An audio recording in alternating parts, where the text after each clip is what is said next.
কলকাতায় আকাশ ছোঁয়া দামে বিক্রি হচ্ছে বাংলাদেশের ইলিশ। অনেক কষ্টের পর গতকালকে পেট্রোপোল সীমান্ত দিয়ে প্রায় ৪৫ থেকে ৫০ মেট্রিক টন মাছ ঢুকলো। প্রথম বাংলাদেশের মাছ আজকে ফার্স্ট হাওড়া মার্কেটে ঢুকেছে।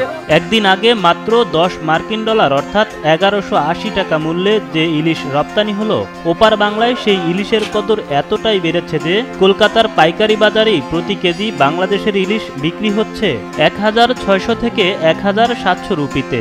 আমাদের এখানে বিভিন্ন সাইজের বিভিন্ন দাম হচ্ছে, যেমন নিচে ৭০০ গ্রাম থেকে নিয়ে কিলোর উপরে মাছ আছে, তো ১৩০০ থেকে নিয়ে ১৬০০ টাকা পর্যন্ত প্রতি কেজি বিক্রি হচ্ছে। ২৭ সেপ্টেম্বর ভোরে সীমান্ত পেরিয়ে বাংলাদেশের ইলিশ ওপারে যেতেই হুমড়ি খেয়ে পড়ে ভারতীয়রা। পূজা উপলক্ষে স্থানীয় খুচরা পর্যায়ে বাংলাদেশের ইলিশের দাম উঠেছে ২০০০ রুপি থেকে ২৫০০ রুপি পর্যন্ত। এই ৮০০ গ্রাম ৯০০ গ্রাম সাইজের মাছ এখানে ১৩০০-১৪০০ টাকা বিক্রি হচ্ছে। ১ কিলো ১০০-২০০ সাইজের মাছ আপনার ১৬০০ ১৬৫০ বিক্রি হচ্ছে। এই মাছটা খুচরোতে ধরেন ১-১৫০ টাকা বেশি দিয়ে আমরা বিক্রি করব। ২১ সেপ্টেম্বর ভারতে ইলিশ রপ্তানির অনুমতি দেয় বাংলাদেশের বাণিজ্য মন্ত্রণালয়। সে অনুযায়ী এবছর ২৪২০ টন ইলিশ রপ্তানি করা হবে। এই ইলিশ ভারতে যাবে ১২ অক্টোবর পর্যন্ত।